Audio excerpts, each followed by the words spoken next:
Warner Cable News on ABC 45.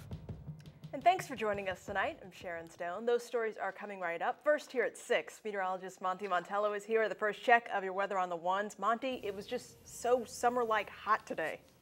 Very hot. One of the hottest days we've had now in about 6 weeks. Another American doctor trying to help those in West Africa tested positive for the Ebola virus. Charlotte-based SIM shared this news earlier this afternoon. It comes the day the director of the Centers for Disease Control and Prevention gives a dire warning about the epidemic. Sean Flynn reports. SIM will discuss the latest American doctor to test positive for the Ebola virus in a news conference tomorrow afternoon. Now, the trial of an experimental Ebola vaccine begins this week. Researchers at the U.S. National Institutes of Health will give the vaccine developed by GlaxoSmithKline and the National Institute of Allergy and Infectious Diseases to 3 healthy volunteers. If the vaccine appears to be safe, it will then be given to another small group. All the volunteers will be monitored closely for possible side effects. Carolina Panthers tight end Greg Olsen says his son has come a long way since undergoing his 3rd and final open heart surgery last week.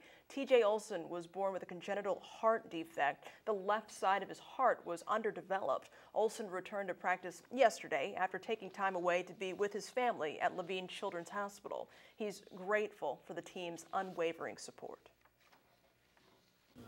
Olsen says TJ is still in intensive care. Doctors hope he'll be able to go home within the next 2 weeks. Officials say it's going to be several weeks before Rockingham County High School will be able to host another nighttime game at its football stadium. The school district postponed and moved last Friday night's home game after extreme cracking was found in 2 stadium light posts. Ed Scannell was on hand for a district news conference where officials said the discovery was made in connection with plans to replace lighting at several school athletic fields. School officials expect to announce the location of this week's game against West Montgomery High School sometime tomorrow. They'll hold the game Friday night because of the forecast of 90-degree temperatures on Saturday. State budget cuts have forced some schools like Irving Park Elementary to start the school year with a reduction in staff. In Guilford County, that means a total of 6 teachers and 2 assistants. They'll also lost some Title I and Focus Plan funding. Officials say when you take the average teacher salary, Title I funding, and Focus funds, the price tag on the cuts is more than $100,000 at Irving Park alone. In the kindergarten class, there are 26 students for every teacher, up from 18 kids the year before. There's more students in the classroom. So when you have a 1st grade classroom with 24 students in it, not every child is going to get as much individual time as they would have last year. We're doing more and more small group education, but we can't get to the individualization that we like to make sure that every child has their fullest growth. Irving Park has 38 students more than projected. That could mean recouping one of their lost teacher positions.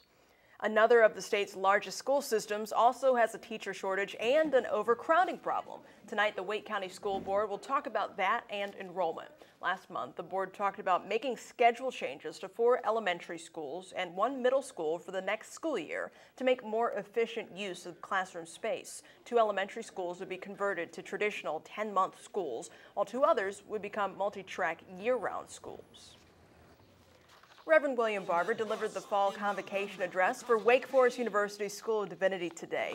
University officials say they were thrilled to have the pastor help kick off the school year. Barber says when it comes to issues of social inequality, we should look to leaders of the past like Rosa Parks to show we all can make a difference.